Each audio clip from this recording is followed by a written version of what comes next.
भैया इन तीन निकम्मों की वजह से दूसरा ओडीआई भारत ने बड़े शर्मनाक तरीके से गंवा दिया। मतलब भारतीय टीम हार गई।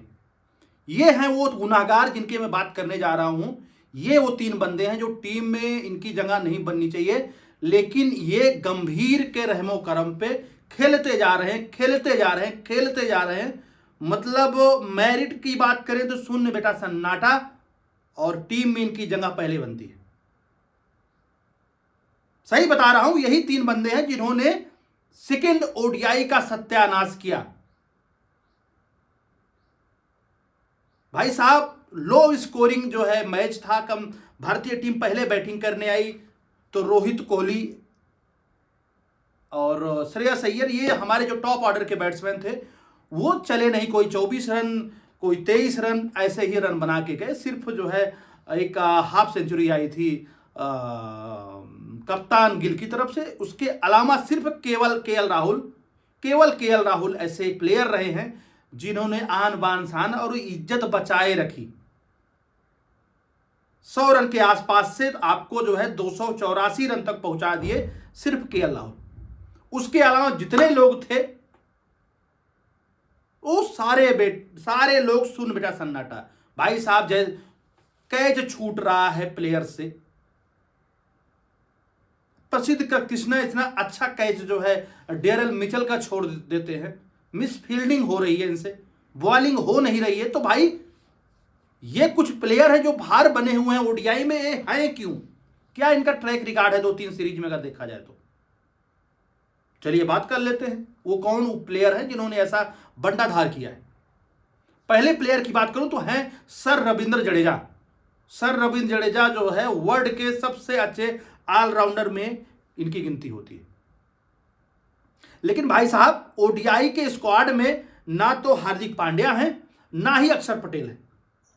अक्षर पटेल जबरदस्त खेलते हैं, हार्दिक पांड्या को बैक किया जा रहा है T20 वर्ल्ड कप के लिए। आई डोंट नो क्यों इनको नहीं रखा गया।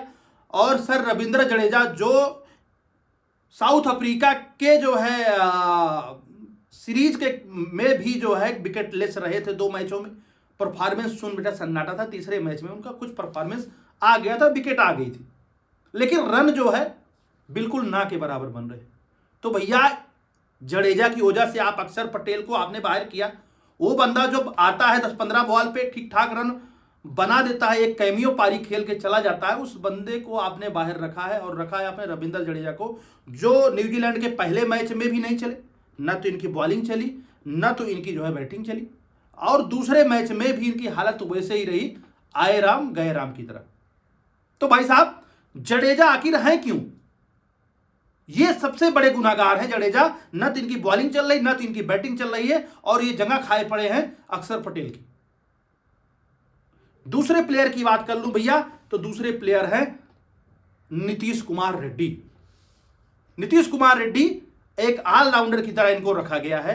मेरे भाई जब इनसे आपको बॉलिंग करवानी ही नहीं है, इनसे सिर्फ एज ए बैट्समैन खिलाना है, तो भाई क्या खराबी है एसएसबी जायसवाल में? कुछ कर्जा लेके भागा गंभीर साहब आपका? कुछ कर्जा लेके भागा या कोई दुश्मनी है जायसवाल से? आपने इसका T20 का करियर खराब किया और जायसवाल को सिर्फ जो है आपने ओडीआई में भी रखा है तो बैकअप के रूप में। भाई ये तो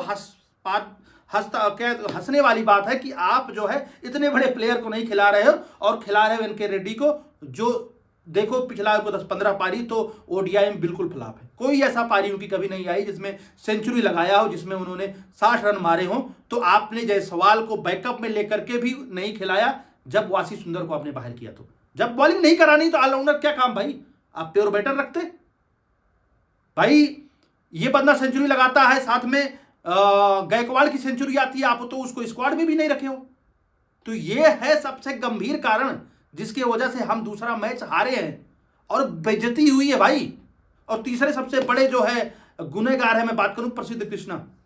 भाई साउथ अफ्रीका के खिलाफ भी कुछ खास नहीं कर पा रहे हैं। जब 2 मैच अभी हो गया, दोनों मैच में ये विकेटलेस रहे, प्लस फील्डिंग भी इनसे नहीं हो रही है।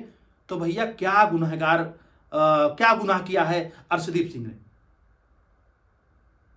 भाई साहब मारुति 800 आप उतार रहे हो और फरारी को आप गैराज में रखे हो, ये बात हमें समझ में नहीं आती। या तो आप बहुत समझदार हो या तो भाई अर्शदीप सिंह का जो है आप करियर खराब करना चाहते हो। वर्ल्ड का टॉप क्लास का बॉलर T20I का है, ODI का भी अच्छा पेसर, अच्छा सीमर है, उस बंदे का आप हौसला अफजाई नहीं कर पा रहे हो तो भैया इस तरह से बेइज्जती ना करो, उसको आप स्क्वाड में ही ना रखो भाई। तो जडेजा, प्रसिद्ध कृष्णा और जो है नीतीश कुमार रेड्डी, ये जो है सबसे बड़े गुनाहगार हैं जिन्होंने इंडिया की लुटिया डुबोई है। न्यूजीलैंड के बी टीम से हारे हैं भाई, वहां पे केन विलियमसन नहीं खेल रहे हैं, सेंटनर नहीं खेल रहा है। न्यूजीलैंड के बैट्समैन भाई साहब 100 लगाया, डेरिल मिचेल ने, बिलियांग ने, इन्होंने इनके स्पिनर को ऐसा पेला है ना कि इनकी नानी याद आ रही है भाई साहब। सच्चाई बता रहा हूं कि भैया टेस्ट में तो इनकी जो है लुटिया डूबी चुकी है, ये ODI में भी घुस के मार रहे हैं। और इसके कारण हमारे जो है ये साहब हैं जो बैठे हुए हैं, इनको समझ में नहीं आता है कि भैया आप अगर जो है अपने प्लेयर को बाहर बैठाओगे अर्शदीप सिंह को, और जो है 8 महीने से रिक्वेस्ट कर रहा है बंदा जो है डोमेस्टिक खेल रहा है, मोहम्मद शमी, अगर उसको आप नहीं रखोगे एक एक्यूरेट प्लेयर को, एक जबरदस्त बॉलर को, तो भाई साहब यही होगा, मिडिल ओवर में आपसे जो है विकेटें नहीं निकलेंगी। स्टार्टिंग में अर्शदीप क्या बोलते हैं हर्षित राणा और जो है ने विकेट एक आध निकाल दी, उसके बाद में भाई मिडिल ओवर में आपने तीसरा विकेट तो नहीं निकाल पाया ना। तो भाई सबसे बड़ी गुनहगार ये हैं, अगर ये टीम में रहेंगे तो आई डोंट नो कि आप जीत पाएंगे। जब कभी लो स्कोर को डिफेंड करना होगा तो नहीं कर पाओगे, जहां पे बॉलिंग की एक अच्छी क्लास चाहिए वहां पे नहीं कर पाओगे, ऐसे पेले जाओगे, ऐसे पीटे जाओगे। तो दोस्तों आपका क्या मानना है भैया, कौन गुनहगार है, आप लोग जरूर कमेंट करके बताएं। इसी साथ वीडियो कंप्लीट करते हैं। जय हिंद।